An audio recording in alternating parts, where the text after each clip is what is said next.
Senhor Presidente, senhoras e senhores deputados, ao longo destes 40 anos de democracia, todos os governos encontraram e enfrentaram problemas.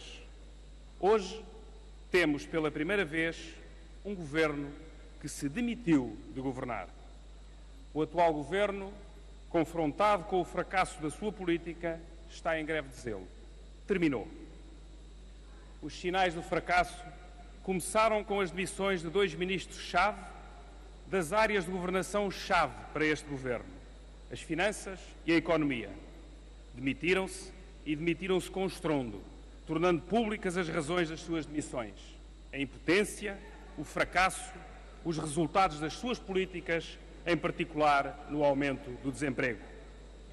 A demissão do governo ocorreu no verão de 2014, quando, perante os chumbos sucessivos do Tribunal Constitucional, o Primeiro-Ministro anunciou ao país, na festa do reinício da temporada política do PSD no Pontal, que desistia da reforma da Segurança Social, remetendo-a para depois das eleições de 2015. Demitiu-se de governar. Aproxima-se o final da legislatura e o momento da escolha entre a continuação de um governo que agravou todos os problemas do país e uma alternativa consistente e credível que dê a Portugal e aos portugueses as razões de uma esperança nova. O governo não tem dúvidas sobre o sentido da avaliação e da escolha dos portugueses. O governo já não tenta evitar a sanção, pois sabe que ela é inevitável, mas tenta minorá-la, recorrendo à mistificação mais inverosímil e grosseira, pensando que os portugueses vão deixar iludir ou enganar. O governo só é bom a fazer o mal. Todos ou quase todos os indicadores negativos aumentaram: a dívida, o desemprego, a pobreza, a recessão, a desigualdade, o insucesso escolar. Todos ou quase todos os indicadores positivos diminuíram: o investimento, a competitividade, o desenvolvimento humano, a escolaridade, a investigação científica, o fomento cultural. Por muito que o Primeiro-Ministro ache que tudo é normal e se comporte como se isto fosse normal, não é. Não é normal as aulas não começarem a tempo e as escolas fecharem portas a meio do ano por incumprimento das obrigações do Ministério da Educação, como acontece com o ensino especial e no ensino artístico. Não é normal os orçamentos de Estado necessitarem de ser retificados todos os anos, várias vezes. Não é normal os tribunais ficarem paralisados. Mas é no Serviço Nacional de Saúde que a situação atinge contornos mais graves. Apostado em cortar mais do que o acordado com a Troika, o Governo desinvestiu nos centros de saúde, reduziu a contratação de profissionais de saúde e proibiu os hospitais de contratar. Milhares de profissionais de saúde, formados em Portugal, nas universidades portuguesas, com o seu esforço e dos seus pais e também com o dinheiro dos contribuintes portugueses, emigraram porque o Governo lhes disse que eram desnecessários no seu país.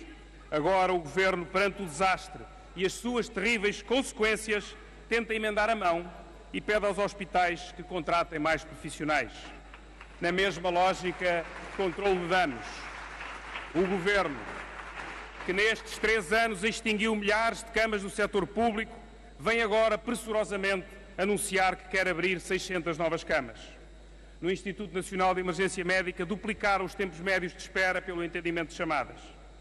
Mas é o cenário dramático que atualmente se vive em muitas das urgências dos hospitais portugueses e que todos os dias nos entra pela casa dentro, que constitui um verdadeiro libelo contra a impreparação e a incompetência do Governo. Não são normais os tempos de espera médios em muitas urgências e não é normal as pessoas morrerem depois de horas à espera de assistência nas urgências hospitalares. E esta situação não é isolada ou ocasional e não resulta de um fluxo anormal às urgências, resulta da falta de capacidade de atendimento. Num dia, o Secretário de Estado da Saúde diz que os hospitais públicos vão mandar doentes das urgências para os hospitais privados e no dia seguinte o Ministro diz que afinal não vão. O método, ou a falta dele, é sempre o mesmo: avanços e recuos, desorientação total, ausência de estratégia, numa palavra, incompetência, numa outra palavra, irresponsabilidade. Agora, perante tudo isto, o Governo quer-nos atirar areia para os olhos. A mesma areia na qual longamente e como a avestruz enterrou a cabeça. No caso das urgências, desculpa-se com o Natal e com o frio. Pelos vistos, o Governo não estava à espera de frio em janeiro, nem do Natal em dezembro. Como não devia estar à espera do início do ano letivo e da abertura do ano judicial em setembro. Neste momento, é um Governo que se tornou vítima da sua própria propaganda. Só alguém com uma descolagem total da realidade, com um desfazamento gigantesco da opinião dos cidadãos e com uma total insensibilidade social, consegue dizer que a situação do país é hoje melhor do que era há 4 anos. Na apresentação do programa eleitoral do PSD, o Primeiro-Ministro afirmou: este programa está muito além da Troika, e queixou-se: Portugal está hoje com uma maior dívida pública de que há memória e tem um nível de desemprego que ameaça a coesão e a justiça social. Foi em maio de 2011.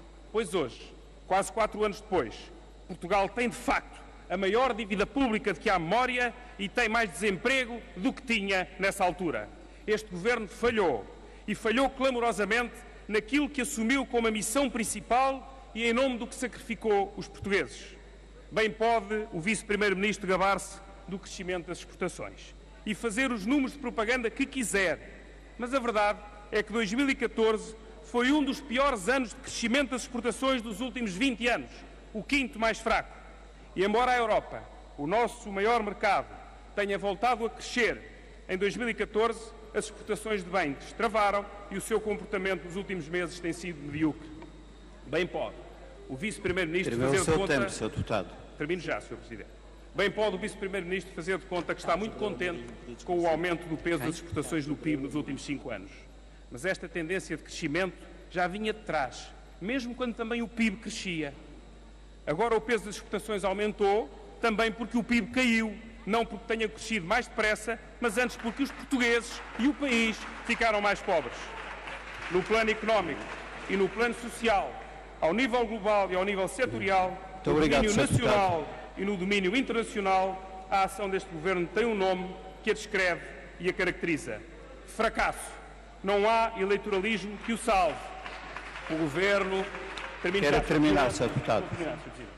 O Governo quer agora receber os louros e apropriar-se das medidas decretadas pelo Tribunal Constitucional, que o Governo sempre combateu, e apresentar como sinal do êxito da sua política o fim da contribuição extraordinária ou a devolução de 20% dos cortes dos salários e das pensões.